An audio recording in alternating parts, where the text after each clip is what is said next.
لا لا لا، المرة دي ما اتقبضش عليها عشان الفيديوهات واللايفات والحاجات اللي بتعملها، لكن اتقبض عليها في موضوع تاني خالص جدا، وموضوع اخطر بكتير قوي من الاتهامات اللي هي بتاعت الفيديوهات والكلام ده. متنساش تشترك في القناة وتفعل الجرس وتدوس شير. هدير عبد الرازق المرة دي اتقبض عليها في التجمع الخامس نتيجة بلاغ من شاب وصل للنجدة ان هو تم احتجازه في مكان او مخطوف. فالنجدة جت واكتشفوا ان الشاب ده موجود في شقة مستأجرة يعني ايجار، وفيها والد هدير عبد الرازق وهدير عبد الرازق. والشاب ده وجه ليهم اتهام ان يعني الاتنين دول خاطفينه وعايزين يمضوه على ايصالات امانة والكلام ده. لكن هدير عبد الرازق وقتها قالت ايه؟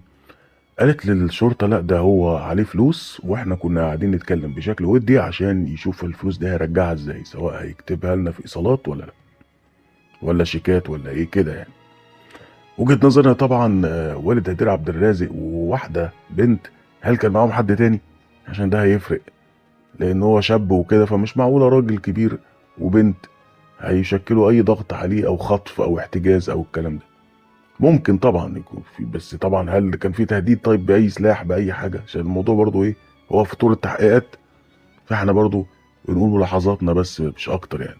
المهم الاجهزه الامنيه القت القبض عليهم، وطبعا كان ظهر محامي اللي هو قدم بلاغ في هدير عبد الرازق بانها بتعمل لايفات تحرض على الفسق والفجور و الى اخره.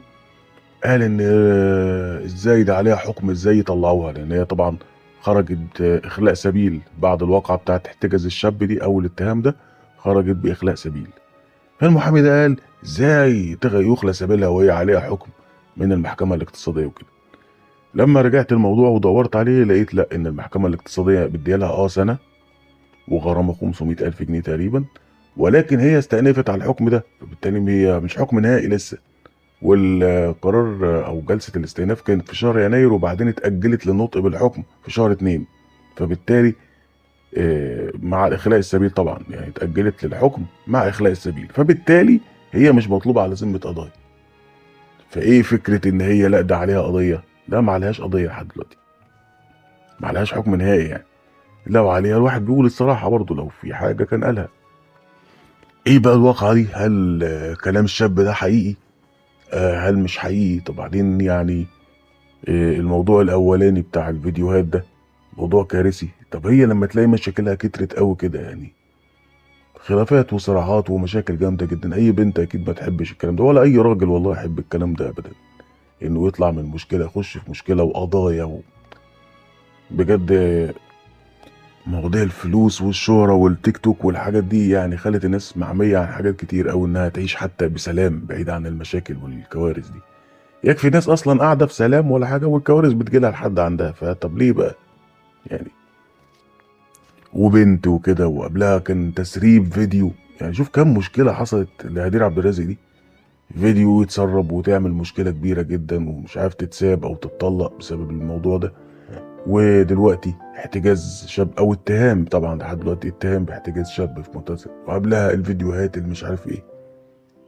والمشاكل دي بتحصل ناس كتير يعني. موضوع مثلا حتى سوزي الاردنيه ده هنتكلم عنه مثلا في حلقه تانية.